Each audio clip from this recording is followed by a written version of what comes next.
আসসালামু আলাইকুম। তো আবারও আরেকটা নতুন ভিডিওতে আপনাদের মধ্যে হাজির হয়েছি। তো সেই ভিডিওটি হলো একটা শাপলা বিলেই। সেটা আমাদের দেওন্দী সেই ভাইরাল শাপলা বিল নয়, সেটি আমাদের লালচান বাগানের একটি লেক এবং খুব সুন্দর সেই লেকটি। আর একটি বিষয় হলো লালচান বাগানের সবচেয়ে বড় লেক, যেটাকে বলা হয় আর কি আমরা বাঁধ বলে থাকি আর কি। তো লালচান বাগানের সবচেয়ে বড় বাঁধ হলো সেটি। অনেক জায়গা নিয়ে, বিশাল জায়গা নিয়ে সেই লেকটি, অনেক জায়গা।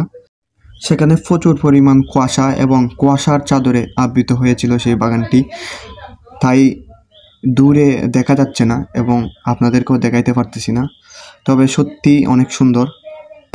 সেই লেকটি কিন্তু আমাদের ভাইরাল শাপলা বিল থেকে অনেক সুন্দর। চারদিকে দেখেন অনেক সুন্দর সুন্দর পাহাড়, আর আমি কিন্তু পাহাড়ের উপর থেকে নিচের ভিউ নিচ্ছি। অনেক সুন্দর ছিল। সেই শাপলা বিলে কিন্তু পাহাড় নেই, এইখানে কিন্তু অনেক সুন্দর সুন্দর পাহাড়। এখান থেকে অনেক সুন্দর। ভাইরাল শাপলা বিল দিয়ে কিন্তু এটা আসলে অনেক সুন্দর, কিন্তু এটার কিছু সমস্যা আছে এবং সেই শাপলা বিলটি, সেই লেকটি আসলে কেউ জানেও না, তাই তেমন মানুষও আসে না এই জায়গাতে। কিন্তু সত্যি ভাইরাল থেকে অনেক সুন্দর।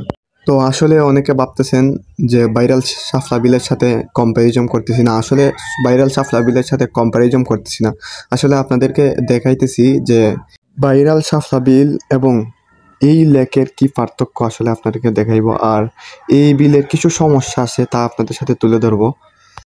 আমাদের দেওন্দী শাপলা বিল থেকে কিন্তু আসলেই এই বিলটি অনেক সুন্দর, তাও কেন মানুষ আসে না? কারণ সেখানে হাঁটার মতো কোনো রাস্তা নেই এবং ছবি তোলার মতো কোনো ভিউ নেই। তাই এই যে দেখেন, রাস্তার খুবই অবস্থা খারাপ, একটু সমস্যা হইলেই নিচে। তো এই লেকটির চারদিকে প্রচুর রিস্ক নিয়ে আটা লাগে। দেখেন, প্রচুর রিস্ক নিয়ে আমরা হাঁটতেছি এবং প্রচুর রিস্ক নিয়ে আমরা হাঁটাচলা করা লাগে। একটু যদি পাও মোচড় দেয় তাইলেই নিচে একদম ফেক কাদা নিয়ে নিচে পড়া লাগে আর কি।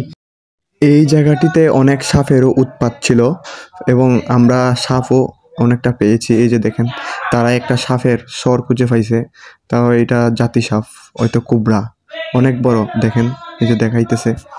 কারণ সাপের উৎপাত থাকবেই, কারণ কোনো মানুষ নাই এজন্য আর কি। হয়তো যদি সচরাচর মানুষ থাকতো তাইলে সাপের উৎপাত থাকতো না।